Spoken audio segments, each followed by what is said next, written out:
Assalamualaikum warahmatullahi wabarakatuh.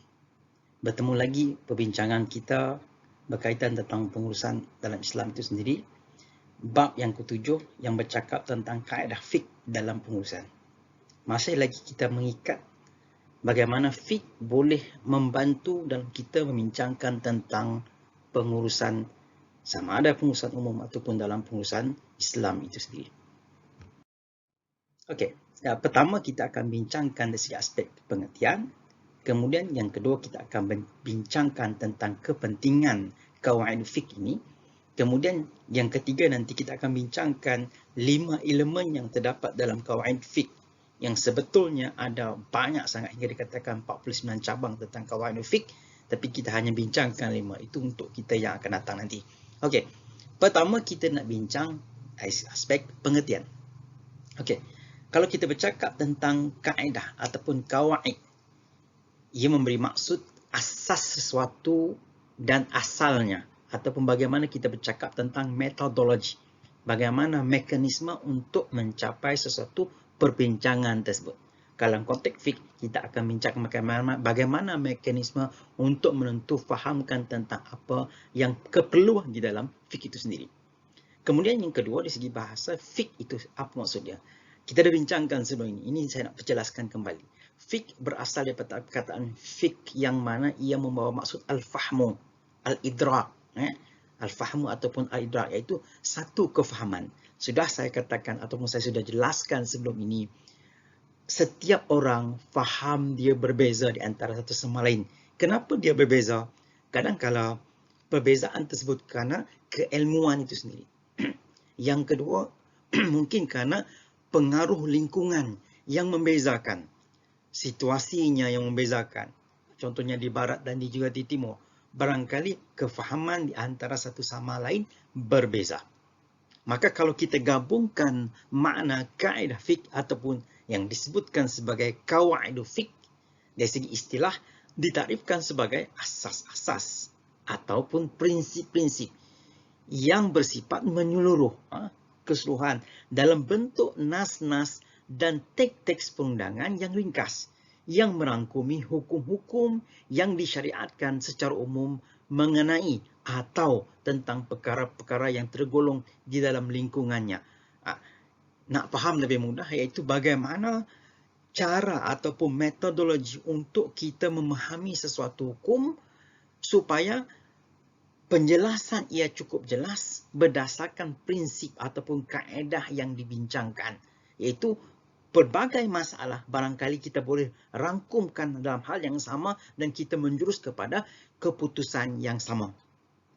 Dalam arti kata yang lain, ia menjadi panduan untuk menetapkan hukum sama ada ke arah perkara ataupun perbuatan yang telah ditunjukkan nas yang jelas maupun yang belum ada nas sama sekali. Maksudnya di sini yang nas yang jelas ataupun yang belum jelas, maknanya sudah tertera di dalam Al-Quran, barangkali boleh digunakan untuk hukum-hukum yang baru. Ataupun yang tidak ada dalam nas, sama ada Al-Quran maupun dalam hadis Nabi SAW, digunakan dengan kaedah lain untuk memahami sesuatu persoalan, satu kaedah itu yang akan mengikat hukum tersebut. Mana kata lain, bila kita menggunakan kaedah tersebut, maka dia mengikat hukum ataupun keputusan terhadap sesuatu hukum yang akan dikeluarkan. Barangkali ini agak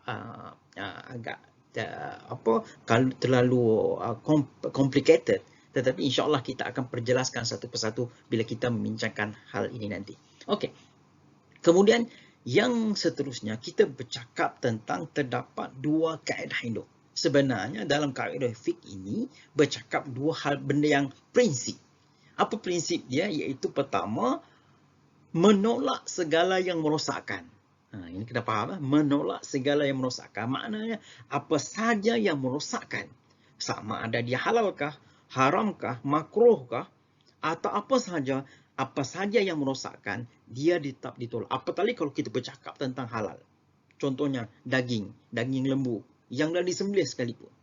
Tapi kalau dia mendatangkan kemudaratan kepada seseorang, maka harus ditolak. Bahkan barangkali boleh jatuh kepada haram karena ia akan mendatangkan kemudaratan kepada seseorang tersebut. Kalau kita bincang dalam yang disebut sebagai maqasid syariah, yang mana maqasid syariah itu salah satu iaitu menjaga nyawa seseorang itu. Okey. Kemudian kaedah induk yang kedua iaitu bercakap tentang menarik segala yang baik. Menarik segala yang baik ini, dia tidak mengikat apa-apa sahaja persoalan aksiologi yang kita dah bincangkan sebelum ini. Apa bincang aksiologi? Halal, wajib, haram, apalagi makruh atau sunnah atau apa sahaja yang bersifat aksiologi itu dia tidak mengikat. Kerana apa? Prinsip ini secara umum menarik segala yang baik. Apa-apa sahaja yang baik, ia boleh ditarik.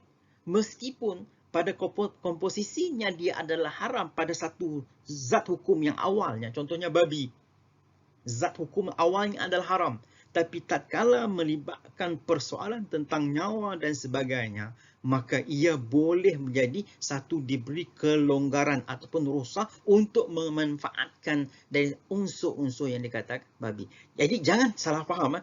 Kita katakan bahawa babi itu halal. Tidak. Maksudnya mengambil manfaat, menarik segala yang baik untuk masalah ataupun keperluan ataupun yang disandarkan kepada keperluan asas kepada manusia. Contohnya dalam keadaan sakit, sekiranya itu sahaja ubat yang dapat membantu untuk penyembuhannya, maka ia boleh digunakan pakai. Nanti insyaAllah kita akan bincang secara detail supaya kita tidak lari faham tentang apa yang dimaksudkan tentang qawaidul fiqh. Maknanya qawaidul fiqh ini satu benda yang menarik. Kenapa dikatakan menarik? Kerana sedikit memberi ruang untuk kita bincangkan tentang hal-hal yang ada kelonggaran-kelonggaran supaya kita mendapat manfaat daripada apa yang ada diberikan oleh Allah Subhanahu Wa Taala kepada manusia itu sendiri.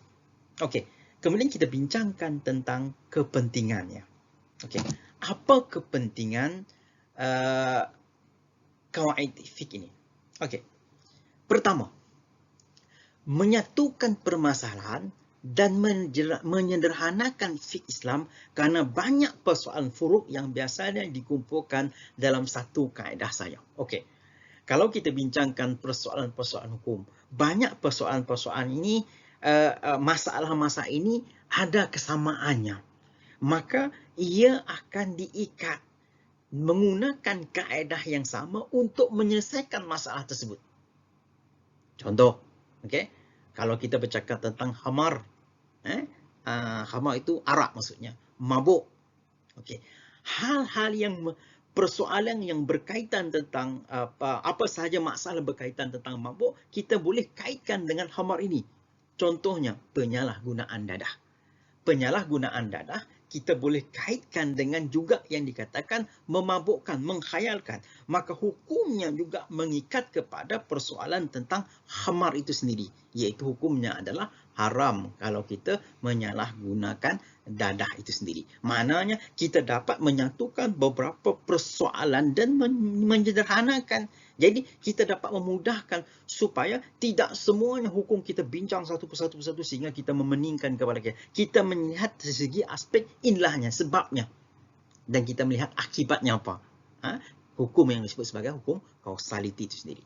Kemudian yang kedua, kita bercakap tentang mempelajari, kepentingannya, mempelajari ilmu ini dapat pertama membantu. Yang kedua menjaga. Yang ketiga mengikat. Banyak masalah yang hampir sama.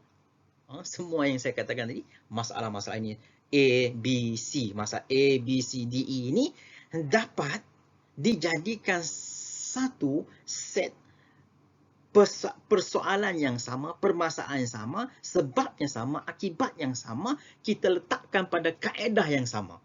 Yang mana kita boleh selesaikan masalah tersebut tanpa lagi kita banyak memberi ruang-ruang persoalan-persoalan yang baru, yang mana persoalan tentang sebab dan akibatnya adalah hal-hal yang sama. Jadi dalam hal ini, bagaimana kaedah fiqh dapat membantu kita menyederhanakan semua persoalan supaya kaedah yang sama dapat digunakan dalam pelbagai persoalan-persoalan ataupun dalam pelbagai permasalahan-permasalahan. Okey, yang ketiga, apa kepentingan dia? Iaitu mendidik para peneliti, penyelidik untuk menguasai masalah-masalah fiqh. Itu yang pertama, menguasai masalah-masalah fiqh. Maknanya semua masalah fiqh yang ada dapat dikaji, dapat mendidik para ini supaya dan menjadikan mampu menyimpulkan hukum-hukum. Secara umumnya tadi, hukum-hukum yang tadi banyak dapat disimpulkan dalam hukum-hukum yang tidak tertulis dalam kitab-kitab fiqh. Sekiranya ada hukum-hukum yang baru, maka kalau sekiranya tadi landasannya sama, platformnya sama, akar permasalahan sama, sebabnya sama, akibatnya nanti akan sama, implikasi-implikasi juga dikatakan sama, maka dapat menyederhanakan ataupun dapat kita keluarkan satu hukum yang baru. Tidak perlu lagi kita nak bersandarkan kepada kitab-kitab fiqh yang sudah ada. Okey? Ataupun kita boleh membandingkan kitab persoalan fiqh yang dalam kitab itu sudah ada, kita bandingkan sama ada ia bersesuaian ataupun sebaliknya dengan kaedah mazhab masing-masing. Maknanya walaupun terdapat pelbagai mazhab yang ada, tetapi kaedah yang sama kita dapat menyelesaikan implikasi perbezaan pandangan tersebut. Okey, itu yang ketiga. Yang keempat, mempermudahkan para peneliti ataupun para penyelidik untuk mencari bahagian-bahagian dari hukum serta mengeluarkannya daripada pelbagai aneka ragam, kemudiannya membatasinya dalam satu topik dengan memperhatikan pengecualian pada tiap-tiap kaedah tersebut. Ini agak complicated sikit nak faham. Jadi sekarang ini bagaimana kita nak mempermudahkan dengan adanya kaedah ini tadi dapat kita keluarkan ataupun kita mencari ataupun kita keluarkan satu hukum itu dari pelbagai persoalan ataupun aspek ataupun permasalahan. Kemudian kita membatasinya dalam ruang lingkup yang sama, dalam satu topik ataupun ruang pembincangan yang sama, supaya kita dapat nanti memudahkan untuk kita memahami konsep yang jelas berdasarkan kaedah fiqh yang kita guna pakai, dengan mengecualikan apa yang dikatakan pada tiap-tiap kaedah tersebut. Maknanya kita dapat membuat satu garis panduan, apakah ini hukum ini sesuai dengan kaedah ini, apakah permasalahan ini sesuai dengan kaedah ini. Ini yang kita bincangkan. Kemudian yang kelima, mengikat hukum-hukum yang banyak dengan satu ikatan saja. Maknanya pelbagai persoalan. Maka bila ada persoalan, ada permasalahan. Bila ada permasalahan, mesti ada jawapan. Jawapan-jawapan itu harus kita ikat dengan satu ikatan sahaja, menunjukkan bahawa hukum itu bertujuan untuk menunjukkan kemaslahatan. Maknanya hukum tersebut dapat membimbing kita untuk menyelesaikan apa sahaja persoalan-persoalan ataupun permasalahan-permasalahan yang berlaku dalam masyarakat kita. Walaupun masyarakat kita ini semakin berkembang. Contohnya, hukum-hukum yang baru yang barangkali pada asalnya kita melihat bahawa ia adalah satu yang rigid, yang agak tetap, tetapi dalam satu persoalan yang lain yang barangkali boleh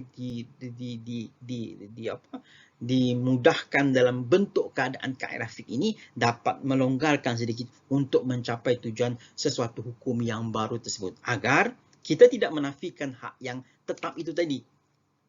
Hukum itu, syariat itu datang daripada Allah Subhanahu Wa Taala, tetapi dalam persoalan yang bagaimana kita katakan persoalan-persoalan yang sulit, yang barangkali tidak ada di zaman Rasulullah, di kalangan sahabat Nabi sallallahu alaihi wasallam, dan juga di zaman tabi'in ataupun tabi'in, maka boleh kita mengeluarkan pandangan-pandangan yang baru berdasarkan persoalan yang baru, tetapi menggunakan kaedah fiqh yang telah ditetapkan oleh ulama kita, terutamanya Imam Syafi'i. Jadi saya rasa bincangan tentang kaedah fiqh yang 5 ini, insya-Allah kita akan sambung perbincangan ini, sebab perbincangan ini agak panjang sedikit. 5 hal, dia banyak sebenarnya, cuma kita bincangkan 5 perkara prinsip ataupun kaedah fiqh ini untuk menyelesaikan beberapa persoalan hukum, terutamanya berkaitan tentang hukum yang ada dalam pengurusan ataupun pentadbiran dalam kehidupan, sama dari pejabat ataupun pentadbiran negara dan apa sahaja dalam kehidupan, disiplin kehidupan manusia itu sendiri. InsyaAllah kita akan sambung lagi pada pertemuan yang akan datang. Assalamualaikum warahmatullahi wabarakatuh.